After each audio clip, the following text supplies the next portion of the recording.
5 лет назад я ушла из найма, крича: «Господи, наконец-то я свободна!» А год назад я лежала пластом на диване, не в силах пошевелиться. Рабыня собственного ноутбука. Это было жестче, чем в найме.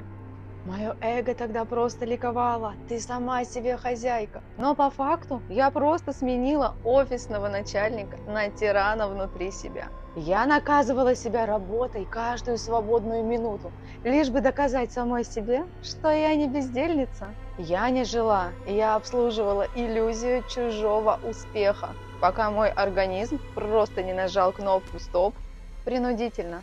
Это был мой урок ценой в миллионы.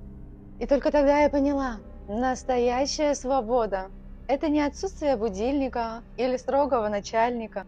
Это состояние, где ты имеешь право нажать кнопку «Стоп» в любой момент, когда сама этого захочешь.